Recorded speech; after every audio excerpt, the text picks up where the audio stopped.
الله أكبر الله أكبر الله أكبر الله أكبر أشهد أن لا إله إلا الله أشهد أن لا إله إلا الله أشهد أن محمدا رسول الله أشهد أن محمدا رسول الله حي على الصلاة حي على الصلاة حي على الفلاح حي على الفلاح الله أكبر الله أكبر لا إله إلا الله.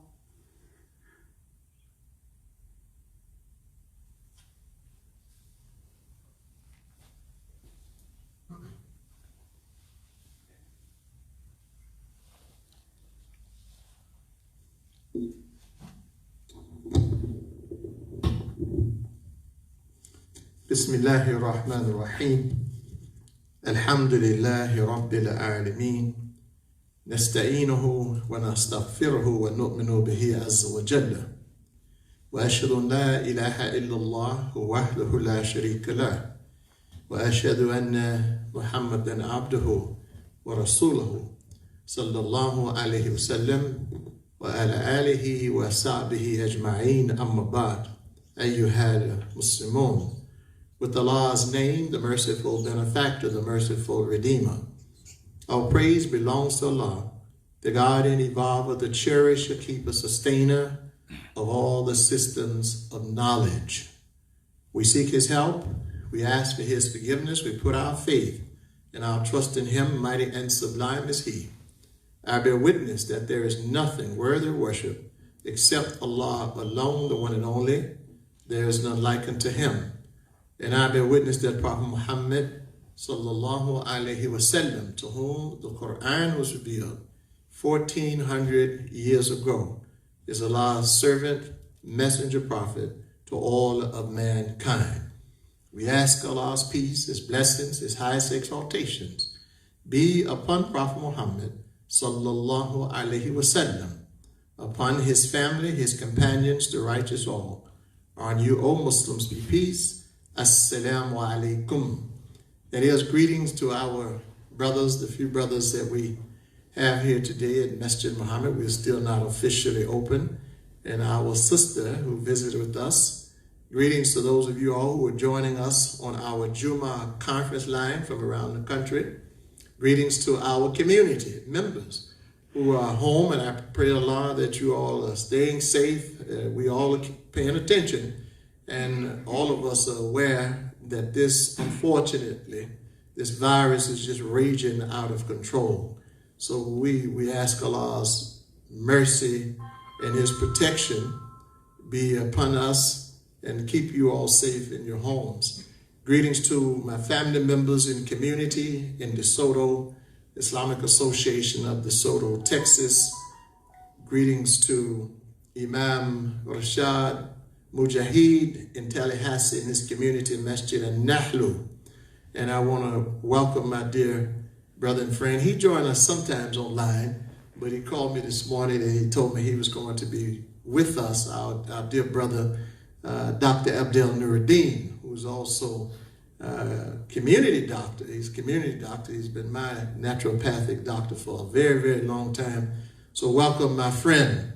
And we want to extend peace and blessings be upon our Christian brothers and sisters. We say peace be with you. To our Jewish brothers and sisters, shalom. To those of you all who are joining us from around the United States of America on Facebook Live, and those who will watch us later on YouTube on our channel, Al-Islam Worldwide Ministry, greetings to you. Special greetings to all of our international viewers, too many of you to name, but I will always name Junaina Abdullah, who started with when we began, and also our family and friends in the community in Bermuda. As always, and at some point in the future, I won't have to come up here and say, let us have a moment of silent prayer for, and I hope that future is soon. We have some good news on the horizon coming through the media and through the networks, and I hope you all Muslims particularly are paying attention to what's going on, because it's all by Allah's mercy and grace, and I'll have something to say about that in the second part of the khutbah, the lecture today. So let us have a moment of silent prayer for those souls who've lost their lives to this pandemic.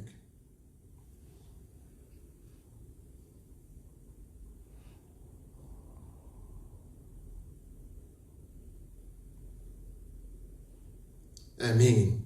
God rest their souls wherever they may be on this earth, and our condolences and prayers. And this is daily death taking place in the United States of America, unfortunately. 2,000, 2,500, 2,700, and the numbers just keep going crazy.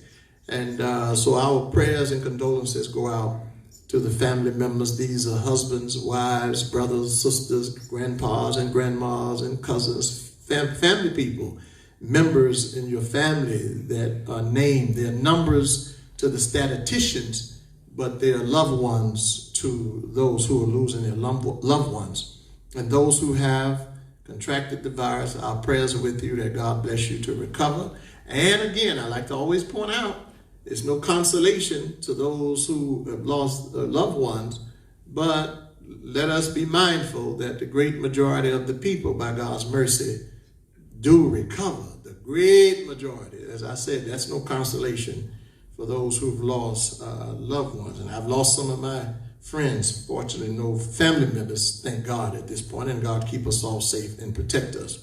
Our subject, relevant to, and I've been trying to do this since this pandemic started, is research our Quran. I've mentioned this many times.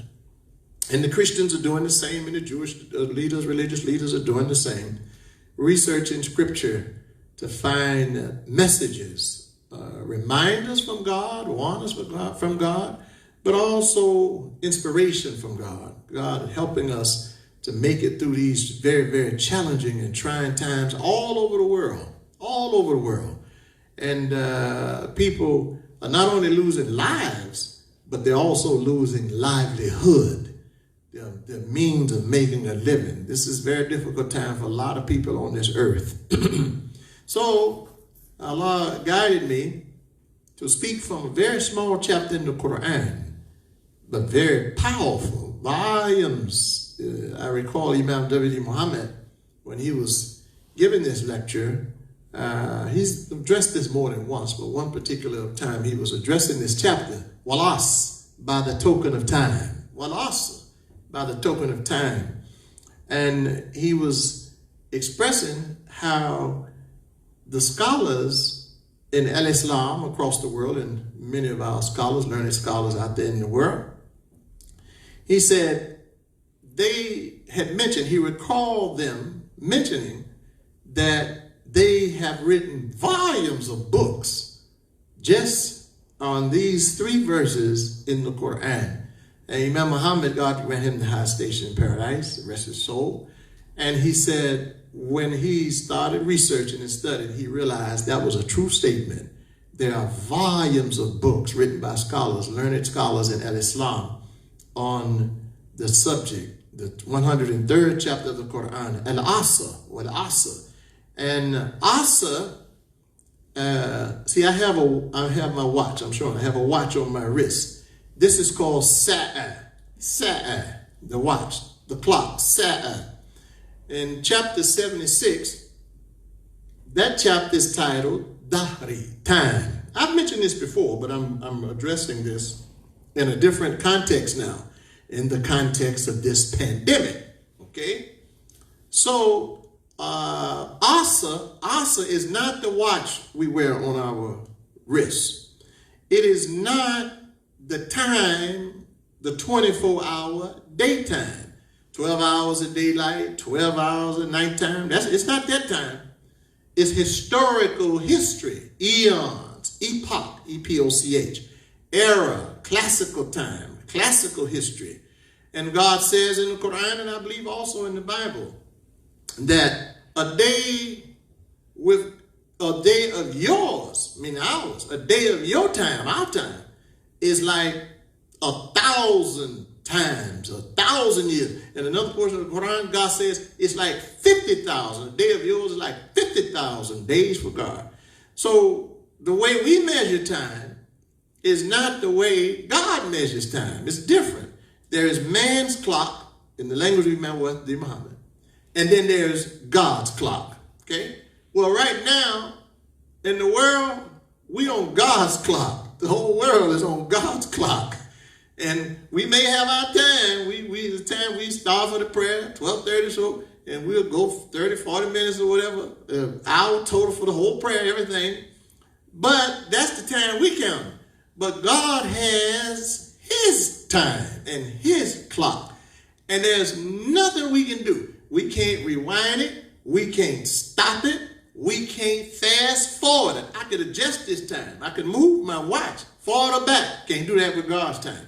We can have what they call spring forward, fall back. Daylight saving time. Man does this. Yeah, but you can't do anything with God's time. So we are living in a time, T-I-M-E, that this whole world is on God's clock. Now I mentioned something, and it just came back to my mind because I wanted to give you this, share this to show you nature and creation. In, I believe it's Bato, you can look it up, Alaska. I mentioned 12 hours a daytime, 12 hours a night. And Allah says in the Quran, وَيُولِجُ اللَّيْلِ وَالنَّهَارِ وَيُولِجُ النَّهَارِ وَاللَّيْلِ. And we causes the day to catch up with the night. We alternate the night from the day. And we alternate the day from the night. Now that's a general statement. But guess what? Right now as I'm talking to you, in Alaska, in that town I mentioned, they won't see sunlight again until around January the 21st or 22nd, 2021. They'll be in the dark. And that dark started, I saw it, I was watching the local news here, and the meteorologist in Jacksonville, and he was pointing it out. He said and this is religious, this is the Quran. He said they will not see sunshine again. This was about 2 months ago. He said they won't see it again until January. And I thought about that. They're going to be in the dark all that time? 24 hours. 24 hours time for them where it's all dark. They have no sunlight. Now, I can't imagine that in the United States of America, and I'm sure many of you all around the world, you can't imagine that. But they won't see the sunshine again. So while it's shining and alternating like that for some people, now they'll get it. It'll come back. As I said, the weatherman said they'll get it. But it'll be in January, close to the end of January. Powerful signs from God. Yeah. And they have adjusted to that, being in that dark time. And if we saw something, God forbid, we saw something like that in the United States, we think it's Judgment Day. But it is Judgment Day. And we're living in dark days right now. Huh? Not physical darkness like they're experiencing in Alaska, but social darkness, spiritual darkness, political darkness, and yes, to a great degree, economic darkness right now. We hope we come out the light, though. We hope we're coming out the light. So let us begin reading from this small chapter, powerful. Bismillahir Rahmanir Rahim, with God's name, the merciful benefactor, the merciful redeemer. Wal Asr. That's the first verse, and it's one word in the verse. Wal Asr, by the token of time through the ages. Now, Asr, Imam Muhammad explained, means this word Asr is a play on difficulty. Difficulty. You all who are in the audience, and if you're students of the Quran and the Arabic in the Quran, you know the 5th and the 6th chapter, the 5th and the 6th verse of chapter 94 says, "Inna ma'al usri yusra." Verily, with every difficulty there is relief. And the next verse says, "Inna ma fa," in the first one, inna ma'al usri yusra. So verily with every difficulty and hard times and difficult challenges, there's relief. But the word there is usr. Ayn, sin, ra. The soft S. Ra. Usri. Here, this is ra. Asr. But it's a play on a time in man's life on this earth where it'll be very, very difficult, very hard time. And Asa has been translated as the token of time through the ages, time through the ages. And I started to tell you, but I said, no, I'm going to stick with what's right there on the page, and then I'll include it. The pressures of time. The pressures of time. Because Asa not only in the pressure of what? Imam Muhammad again now. The pressure and the difficulty on man's spirit, on the spirit for man, that as man made his way in this world and this environment from the time God created it and placed man on it has been challenging man's spirit. And oftentimes, those who survive, now think about those of us who are African Americans, I want you to think about in the context of our history in America now. And the spirit of survival that our ancestors had here to make it in these United States of America. Huh? The spirit of survival. What kept them going? Their spirit.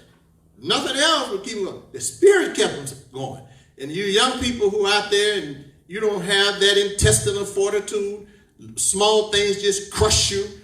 Small challenges crush you. You can't handle difficulty. Well, reflect back on the difficulties that our ancestors had. And I'm not talking about back in Africa. I'm talking about Rashid in South Carolina, where you and I are from. Georgia, Mississippi, Alabama, Tennessee, Texas. Reflect on that and how those people's spirit, the time they were, and how long did they tarry? How long? Well, some writers say 240 years. Some say 260. Time! Well, us. So that time, and I'm sure many of them, I've read a lot of the books, they never thought it would end. Slavery. They never thought it would end. Because for them, their whole life, 20 years, 30 years, some of them lived 40, 50, 60 years. Their whole life was on slavery. And they never thought that it would end.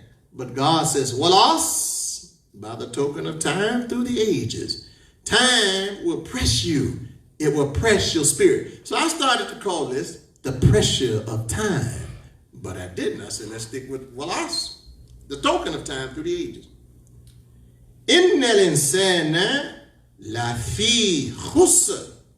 Verily man is in loss. And Imam Muhammad, he says, Lafi, fi, means not only is he lost, but he's entrapped. He's trapped. He can't get out of it. Time has trapped him. And he's having a difficult time in his spirit coming out of that trap. This is classical man on earth. So if we go back through history, we're dealing with a pandemic, people all over the world. Well, we have 100 years behind us, and this is nothing new. We've heard it since we've had this pandemic. 100 years behind us, 1918, there were more deaths than is happening right now in the United States of America and around the world. More. And they had imagine those people, no ventilators, no oxygen tanks, no physicians to deal with that swine. They had no physicians, skilled physicians, to deal with that phenomenon of the swine flu. Time. It was just a matter of time. And it was time that took over, and those who had weakened immune systems couldn't survive the time. Those with strong systems survived. And those who had weak social underpinnings couldn't survive the times. Now, Look at 2020 right now. They're unbelievable, they say. More than 100,000 restaurants have closed. And that's a small estimate. How many bakeries have closed? They can't handle it. The time is taking them out. They can't handle it. And I was watching one small business person in Jacksonville, Florida, down in Mary, the area called Mary here in Jacksonville. And she said, I don't know how much time we're going to be able to, how long we're going to be able to hold on. And I thought about it. I said, Walas, innal insana lafi khus. God says, verily mankind over a period of time will be entrapped. Time will entrap him. Circumstances will entrap him. Environment may entrap him. And I'm so pleased to hear that. And you all out there in Facebook land, I'm talking to some of our Muslim brothers and sisters here in America now. Don't detach yourself from this real world. And don't detach yourself from your country that you live in, unless you have another country you can go to. I don't have one. I have many we can travel to. But the United States of America is our country. Don't take away your own inheritance. Don't deny your own inheritance in this country. And don't leave the management of this nation, the control of it across the board. We don't want to have anything to do with it and just let everybody else deal with it. You can't operate like that in this society. You don't have any place else to go. So if we don't have any place else to go and our children will be growing up here and our grandchildren are growing up here, why would we sit on the sidelines and not have our voices and our interests be represented in this environment? I'm talking about our Islamic interests, our Muslim interests. And the society is open for it. They're open. They're not saying that Muslims can't participate. And I'm going to tell you something else. Rashid and I was talking about this earlier. I said the second part, well, it fits right in what I'm going to give you to you. I'm going to give it to you right now. And Bilal and I have been discussing this on text through the week. We're on God's time. And the signs are powerful in this world. I don't know if you all are aware the excitement that's being created in this time for these new treatments that are coming. I don't know if you all are aware out there in America and around the world that Allah, by His wisdom and His time, have raised up the Muslim scientists to be the leaders, the creators, the inventors of the treatments, the vaccines that the whole world is waiting for them. The two leading candidates are Muslims. The vaccines that they're offering. And they're not shooting you. I'm not a scientist or a doctor, so you have to check with your doctor on this. I'm not telling you one way or the other what to do.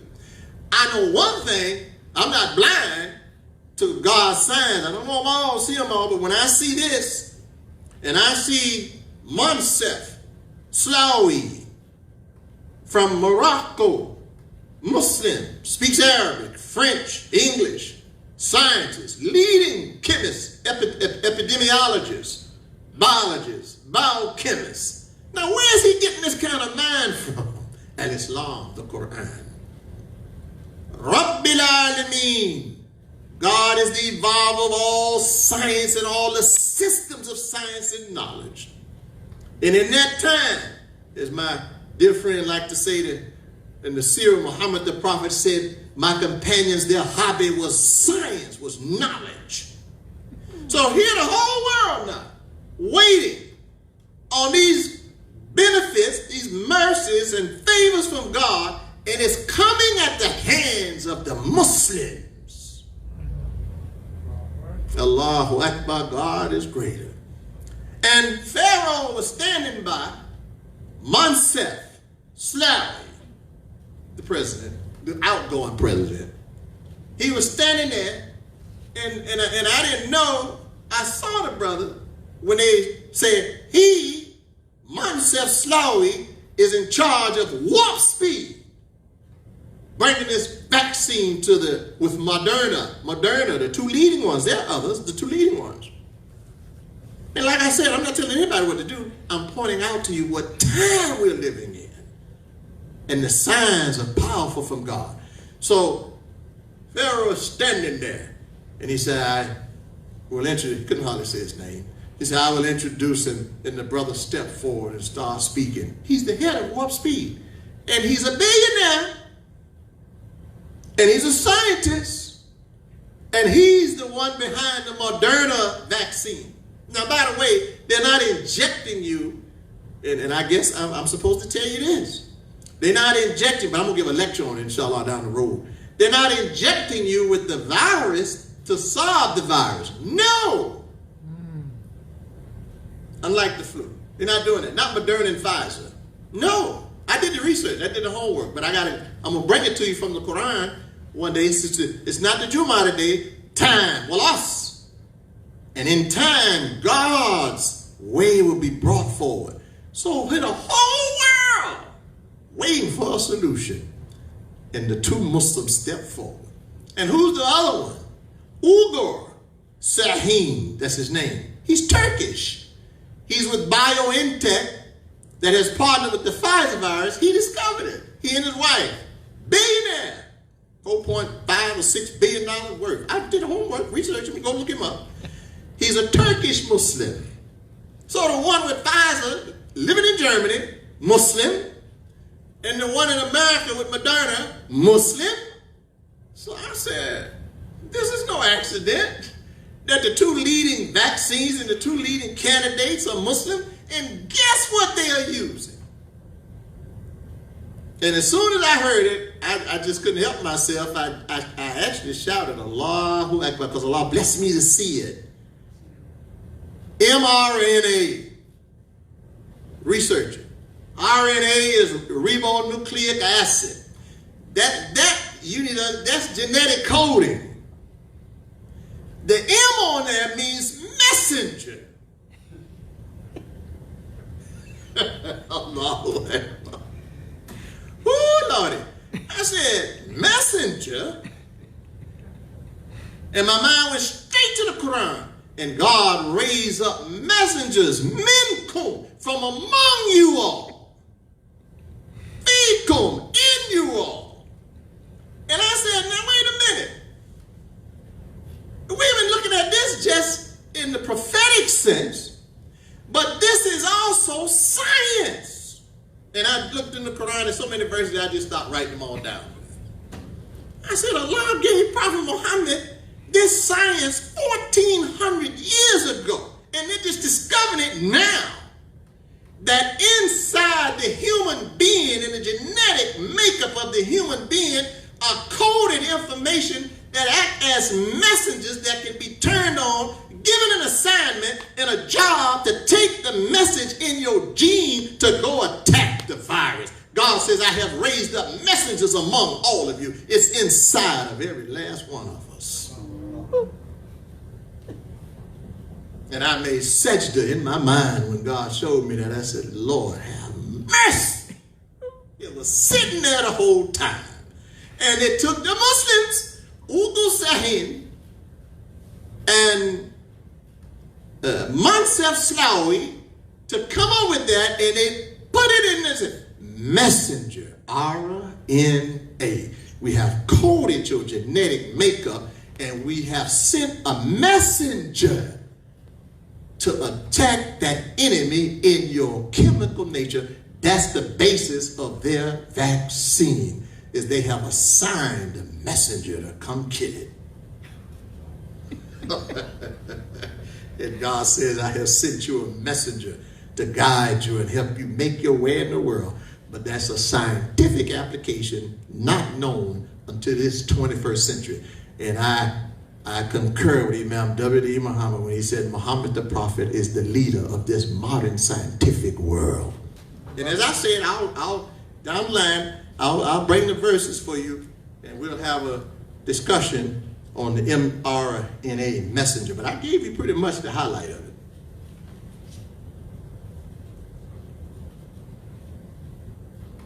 Verse 3. إِلَّا الَّذِينَ آمَنُوا وَعَمِلُوا الصَّالِحَاتِ وَتَوَاصَوْا بِالْحَقِّ وَتَوَاصَوْا بِالصَّبْرِ.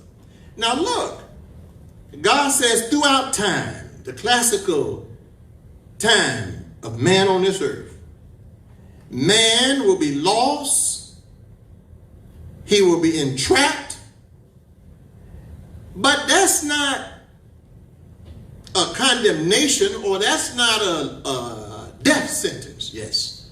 It's not a death sentence for us on this earth. No. Look what Allah says. For man, I'm talking about now. إِلَّا الَّذِينَ آمَنُوا وَعَمِلُوا الصَّالِحَاتِ. Except for those who believe in God. Time won't destroy them. Time won't entrap their spirit. It doesn't matter what time it is in the world and what's going on with the time in the world. Those people on this earth, Muslims, Christians, Jews, and others who have faith in God, yes, they may be impacted by the circumstances, the environment, because we live in it. It affects all of us, right? But their spirit, their faith is unaffected by God. It's unaffected. Their faith in God, pardon me. Their faith in God is unaffected.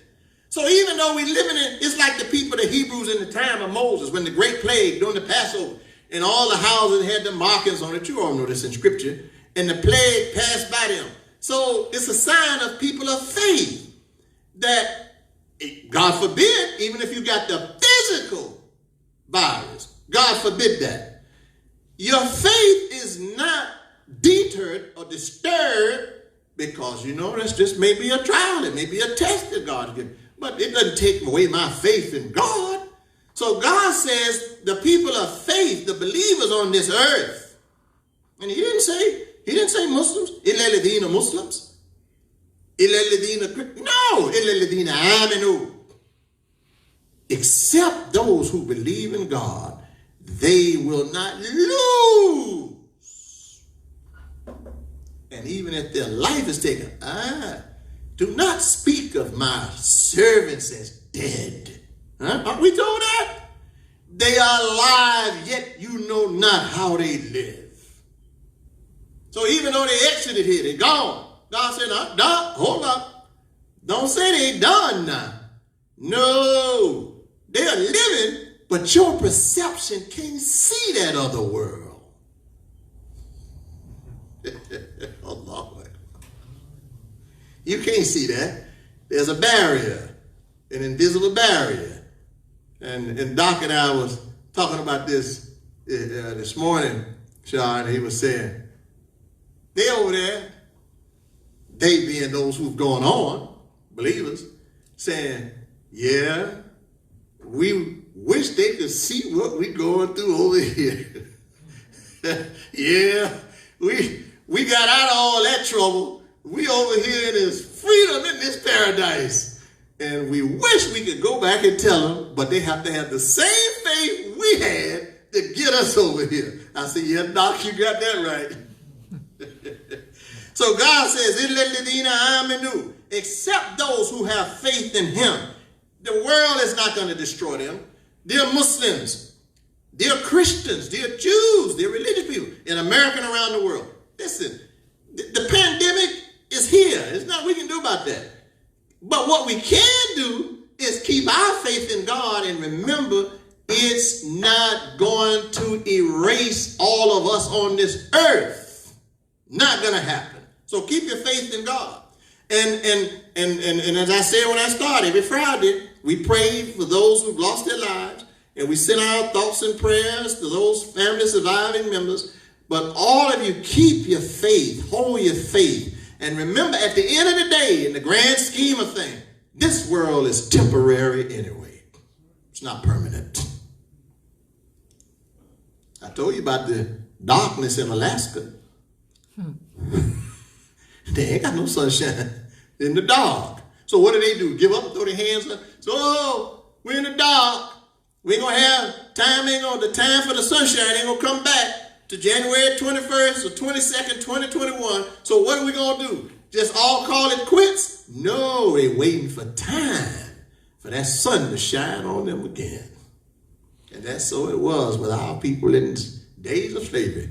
And I'm sure, I can imagine my great-grandmother and all of them on those plantations in South Carolina, and your ancestors and great-grandfathers in South Carolina during the days of slavery. I can just imagine what they were going through and thinking, will this end one day? Yes.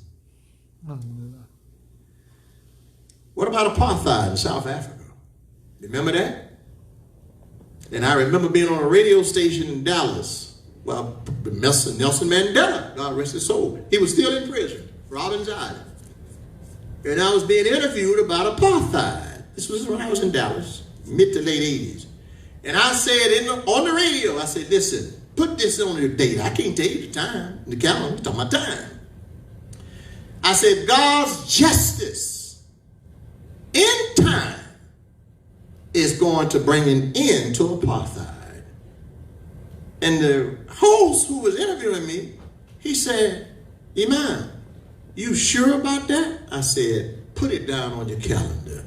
I can't tell you when, but it will come to an end. Just like slavery did in America, apartheid will end in South Africa. And it did. And he reminded me some years later when it ended, he said, you said that on the... I said, I'm no seer or prophet or nothing. I'm a reader and a student of scripture. And God says, by the token of time through the ages, surely mankind will lose. And those in power, the seats of power. Now I'm coming home to USA now. Those in the seats of power, they see they are on the clock. That's why we have the problem we have. They're on the clock. Time has run out on them. And God said it. Innal insana. To Prophet Muhammad. Tell them, O Muhammad. Innal insana la fi khusr. In time, they're going to lose this. And the Roman Empire said the sun, pardon me, the British, I'm sure the Romans said it too. Because Gibbon writes in his book, The Rise and Fall, the Rise and Fall, the Rise and Decline of the Roman Empire. He talks about that. Time took them out. Time took out the ancient Egyptians. Time took out the Persians. Time took out all those ancient civilizations. Time pretty much took out their thinking, their philosophies, their way of life, their ideology. In America, if you don't get your act together, time's going to take you out. Now, those of us who have faith in God, we're going to be here, and all the rest of y'all are going to be taken out. What do I mean, taken out? Taken out of the seats of power. And it's happening right before our very eyes. And another thing made me want to make sajda, Mikhail, when the president-elect, notwithstanding the vice president he just appointed, our sister Kamala Harris, he selected Linda Thomas Greenfield from Louisiana, child of slave ancestors. No mistake about her being African. United Nations ambassador. I said, Lord, things are changing in America in time. Just a matter of time. So imagine her on the world stage, and all the nations all over the world have to see the United States, United Nations ambassador for the whole world from America is an African American sister descendant of slave ancestors from Louisiana. I know we got a virus and a pandemic raging, but it's a whole lot of good stuff happening too.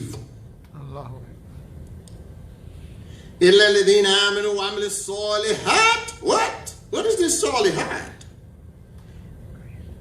Time will take all of them out except such that keep their faith in God and practice social justice. Not just translated salihat. I know what it says here. Do righteous deeds, but that's up in the air somewhere. What is that? Just righteous deeds? What do you mean righteous deeds? Social justice on this earth.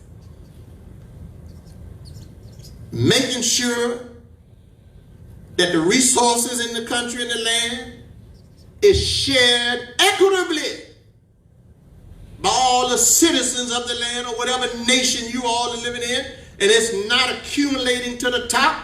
Like God says, don't let the wealth just rise all the way to the top with just a handful of people rich and the great majority of the people struggling just for survival? No. So God says, you nations, and he's addressing nations, you nations will survive. Illa alladhina amanu, that hold God up, wa amil salihat, and practice social justice, treating the least of your citizens right. Do right by these poor people.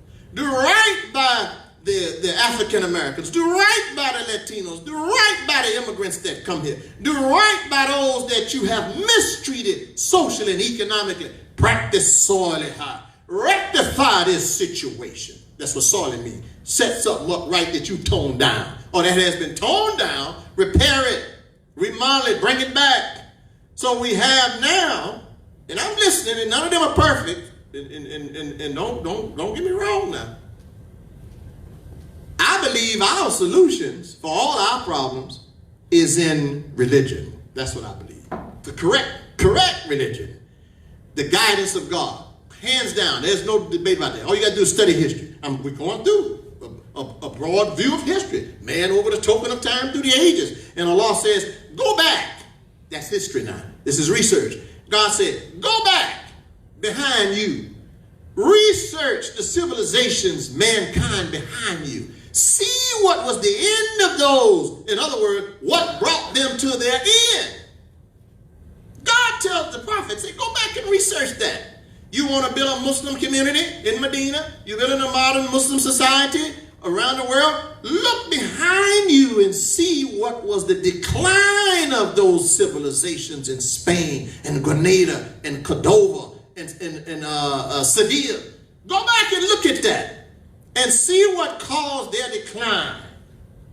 The Muslims. What brought them down? What was their downfall? It's on the pages of history. Research it. And I can tell you, you ain't got to Google it all. I'll tell you right now. They stopped practicing and believing in God and following the Sunnah, the Uswa example of Prophet Muhammad. That's what caused their fall. So you can read all the books you want. But when you come up out of there, you're going to see an underlying cause. They stopped having faith, practicing God. They stopped praying. They stopped doing what they're supposed to do as Muslims, believers in God. And they stopped following Prophet Muhammad and started following a lot of superstitions and extremism. And they were on the decline. America, we're in a battle, as the president-elect said, for the soul of this nation. And that's true. I believe that. But who are we fighting against now? It shouldn't be Republicans against Democrats. No. It shouldn't be left and right. No. Because the virus right now is showing all of us, the virus don't care if you're a Republican or a Democrat or an independent. It don't know you. It don't care. It doesn't care if you're rich, you're poor, you're middle class. The virus could care less. Whether you have a PhD or ignorant, the virus don't know you. Old, middle-aged, young. It don't care. So God allows something to impact every aspect of this society to show us the broad picture of mankind. That at the end of the day, in the grand scheme of things, we're all the same. We're human beings on this earth, no matter what our stations in life. And our stations in life will vary. Yes, they will always vary. You're going to always have rich people. You'll always have some people in the middle. You will always have poor people. And you just decide where you want to be. That's just the way it is in this world. All right? So man's station will vary.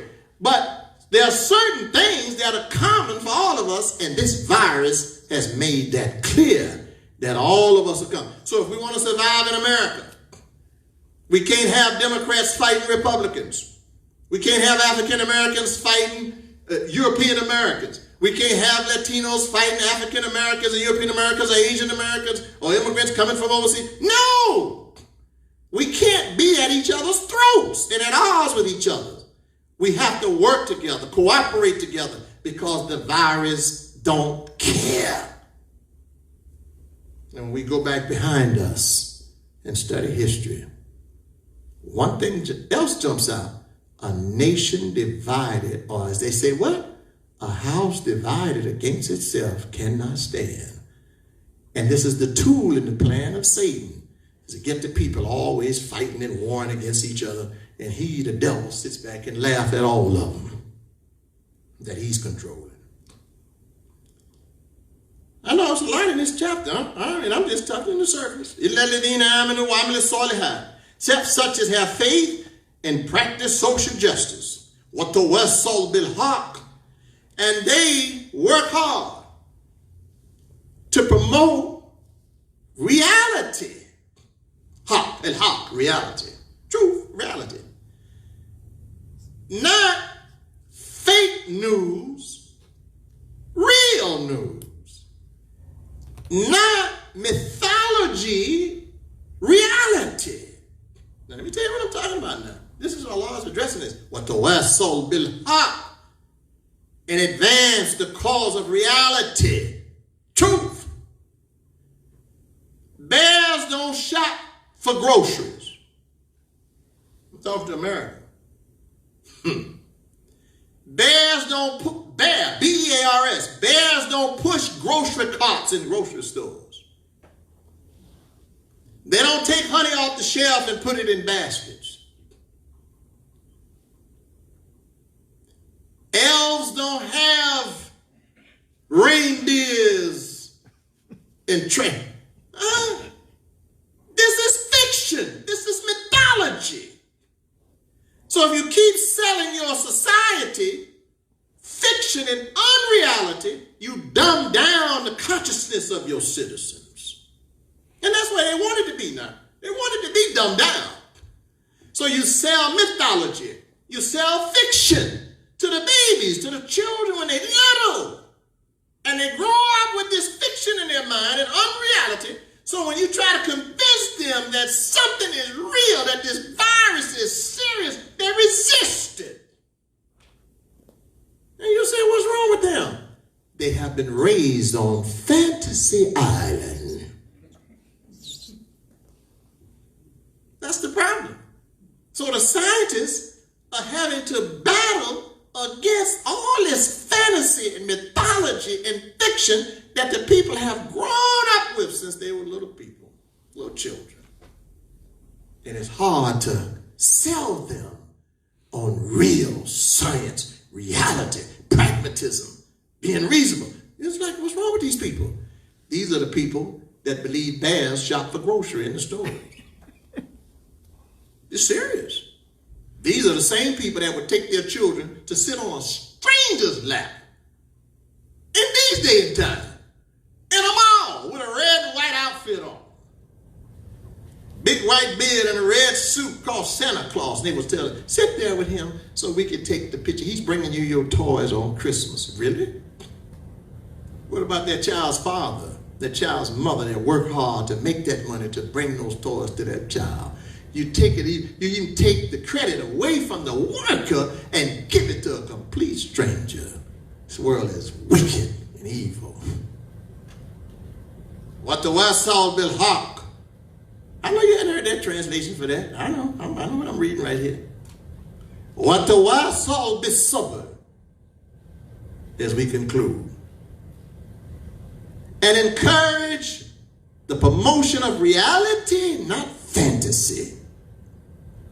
And encourage the promotion of patience and perseverance. Not sitting waiting on your hands. No. Working hard. Sabr. That's in perseverance. Keep working. Don't quit. Don't give up. If it's worthwhile, stay at it. And be patient for the results of your efforts. Yes. وَعَلَيْسَ لِلْإِنسَانِ إِلَّا مَا سَعَى وَأَنَّ سَعْيَهُ سَوْفَ يُرَى. And God says, and know that mankind gets nothing but what he struggled hard for, and the fruits of his efforts and labor will soon be seen. Allahu Akbar.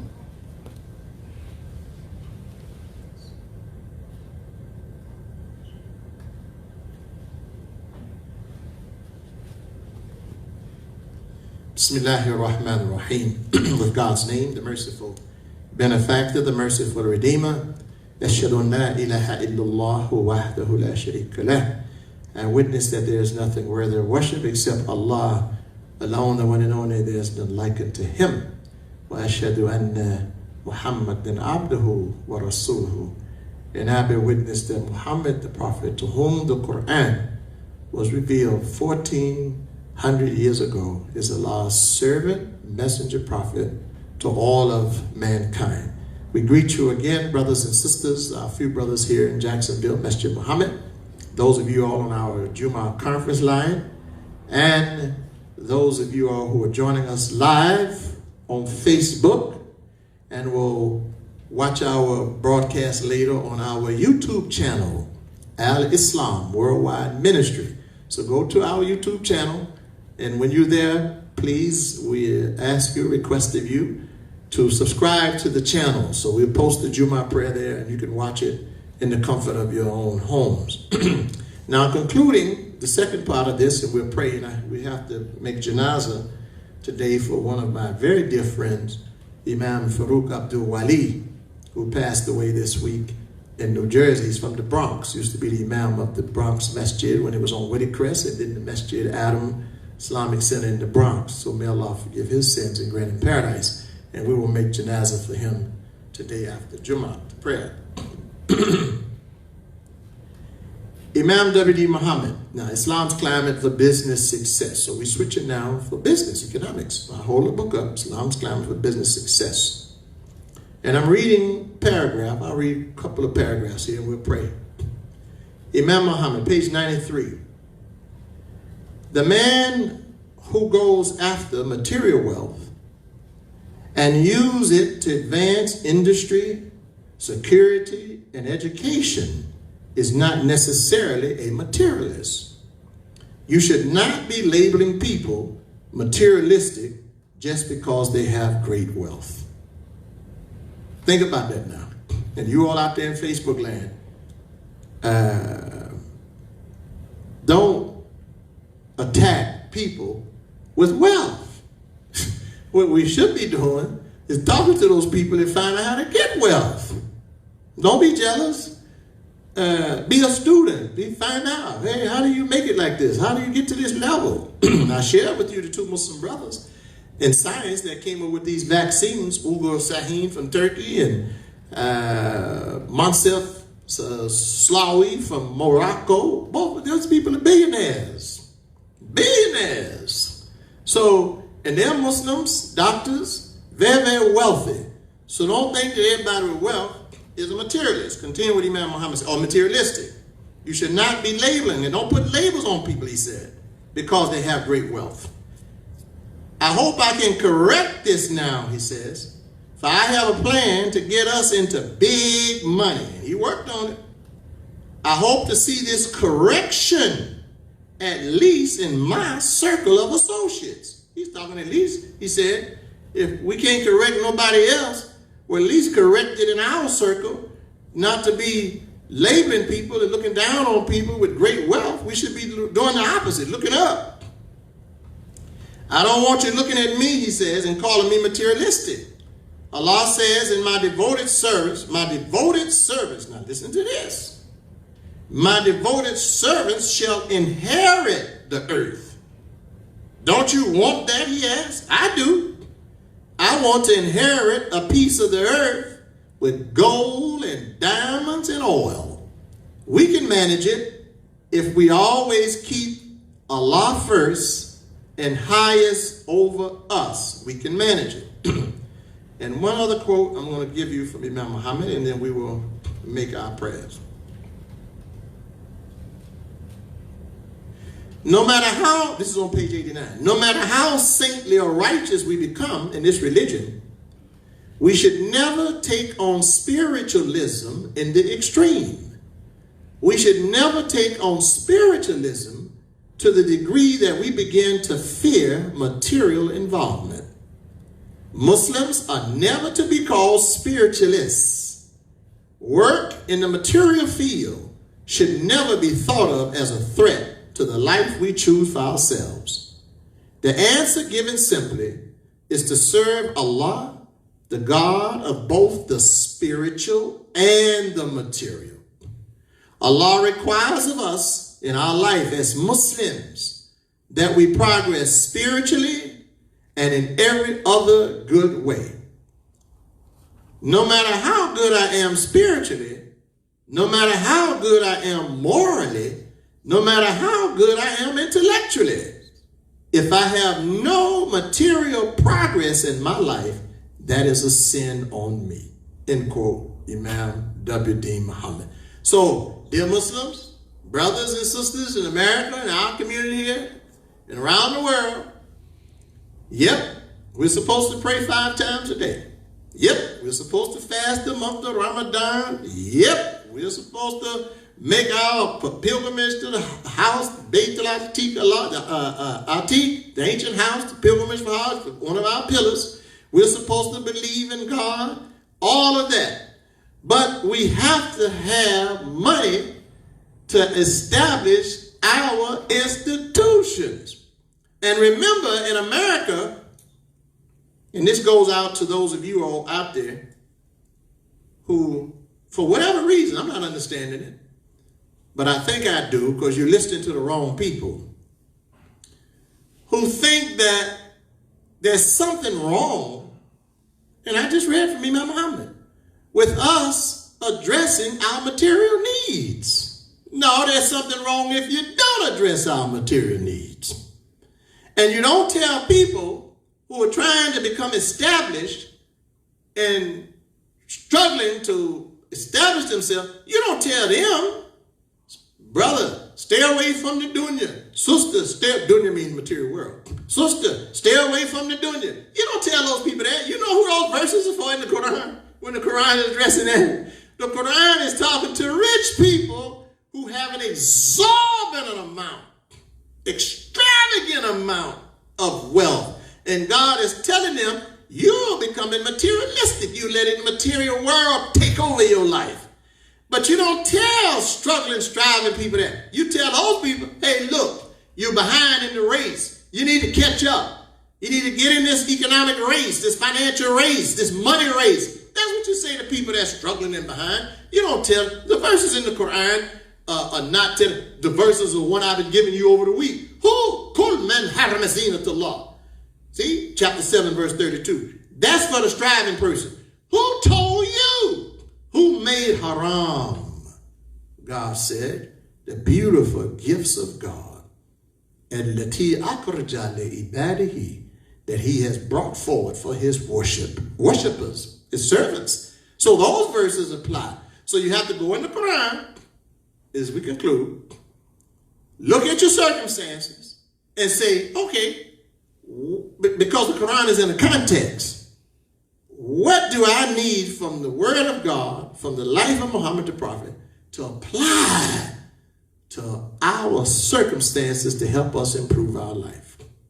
Now, if everybody in here was a billionaire, everybody around the country were billionaires, I wouldn't have to say who forbid you all the good things you already have it. See, that verse wouldn't have to apply to you. You'd be sad. But if you don't have it, you have to be reminded. And also the other verse that I give you all the time, 28 and 77, where if you're billionaires, well, actually this was addressing the billionaire, the wealthy man, because he has so much wealth. So God had to remind him, hey, you got to share the world. You don't have the whole world now. The whole world ain't yours. A share of it is yours. All right?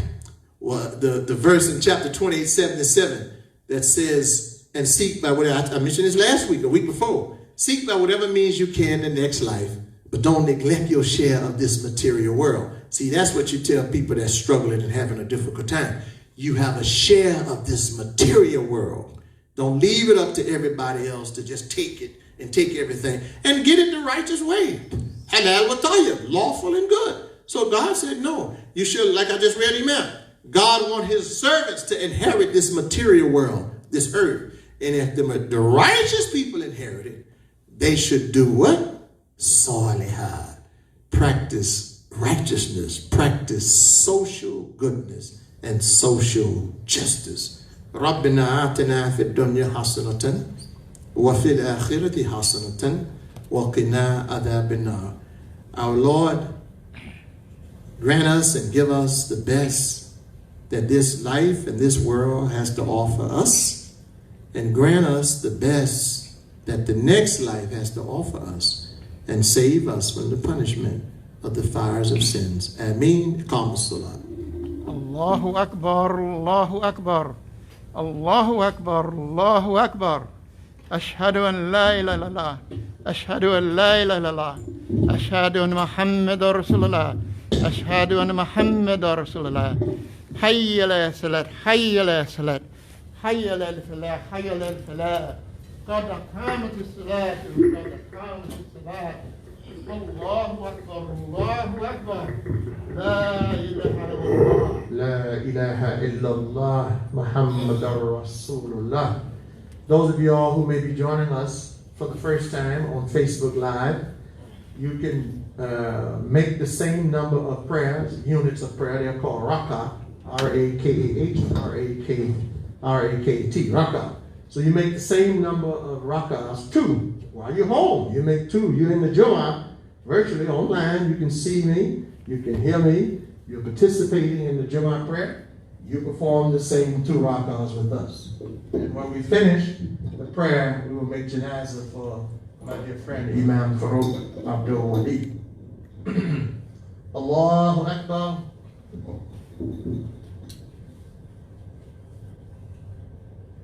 Bismillahir Rahmanir Rahim. Alhamdulillahi Rabbil Alameen. Ar-Rahmanir Rahim. مالك يوم الدين إياك نعبد وإياك نستعين اهدنا الصراط المستقيم صراط الذين أنعمت عليهم غير المغضوب عليهم ولا الضالين آمين. ألم نشرح لك صدرك ووضعنا عنك وزرك الذي أنقض ظهرك ورفعنا لك ذكرك فإن مع العسر يسرا إن مع العسر يسرا فإذا فرغت فانصب وإلى ربك فارغب. الله أكبر.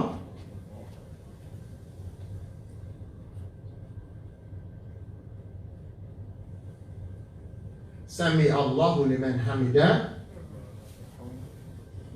الله أكبر.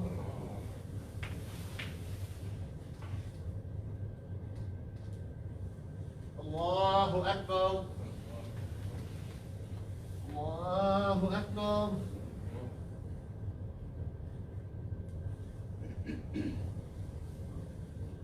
الله أكبر.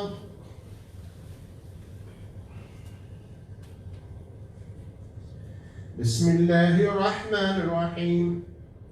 الحمد لله رب العالمين الرحمن الرحيم مالك يوم الدين إياك نعبد وإياك نستعين اهدنا الصراط المستقيم صراط الذين أنعمت عليهم غير المغضوب عليهم ولا الضالين آمين. والعصر إن الإنسان لفي خسر إلا الذين آمنوا وعملوا الصالحات وتواصوا بالحق وتواصوا بالصبر. الله أكبر.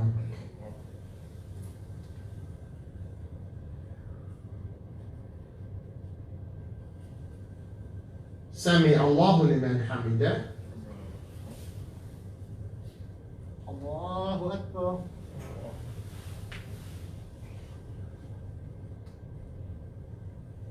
الله أكبر.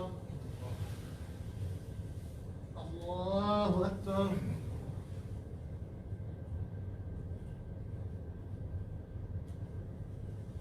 الله أكبر.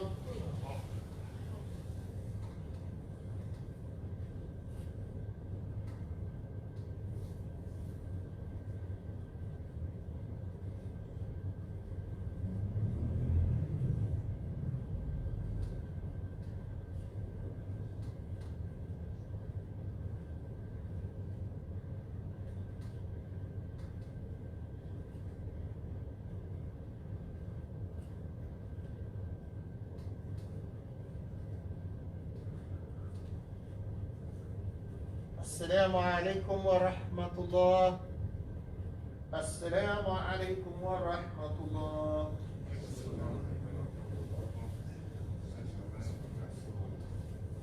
ربنا أفرغ علينا صبرا وثبت أقدامنا وانصرنا على القوم الكافرين. الفاتحة. بسم الله الرحمن الرحيم. الحمد لله رب العالمين الرحمن الرحيم مالك يوم الدين إياك نعبد وإياك نستعين اهدنا الصراط المستقيم صراط الذين أنعمت عليهم غير المغضوب عليهم ولا الضالين. Ameen. Taqabbalullah. May Allah accept our prayers. Let us stand now for Janazah Ghaib, Salat al-Janazah Ghaib, prayer, absent prayer, funeral prayer for Imam Farooq Abdul Wali. So those of you all who are joining us first time and you don't know the funeral prayer for the Muslim, it's 4 takbirs. Takbir means to glorify God. So we say Allahu Akbar to ourselves. And in the first takbir, we recite Al-Fatiha, the first chapter of the Quran. The second takbir, glorification of God, we recite the prayer of Ibrahim. So those Muslims, you all know that prayer. The third takbir, we recite a dua or prayer, supplication for the deceased, and we mention the name of the deceased, Imam Farooq Abdul Wali, and if you can't remember all the names, then Imam Abdul Ali. And then in the fourth takbir, we continue dua for the deceased, and then we make the taslim, greeting of peace, one time, turn to the right, and that concludes our janazah. So our intentions are to make janazah, Salat al-Ghaib for Imam Farooq Abdul Wali out of New Jersey, formerly from the Bronx. Allahu Akbar.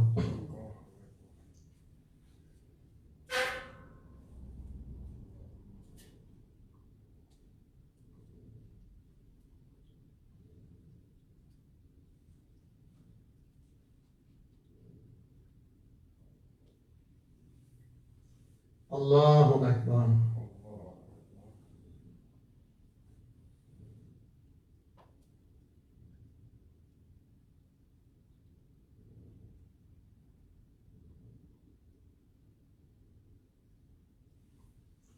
Allahu Akbar.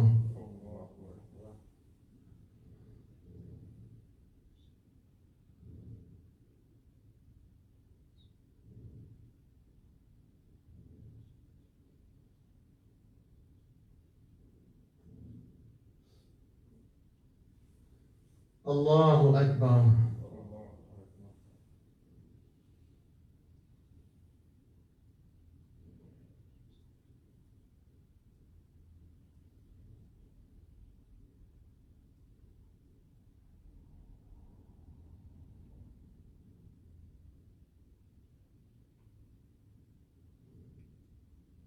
Assalamu alaikum wa rahmatullah. May Allah's peace and mercy be upon my dear friend, Imam Farooq Abdul Wali. He loved Imam Wahid Muhammad and he worked very, very hard in this community. Allah rest his soul in grand paradise. Thank you all very much for joining us today on Facebook Live for Jummah prayer. And I want to thank you, those of you all who support us in send your contributions in the mail or online. And if you want to contribute, go online to our website, www.al-alislamworldwideministry.com, and you can make your contribution online. If you would like to mail your check in, and those of you who have done do that sometime, thank you all very much. May Allah reward all of you and bless you.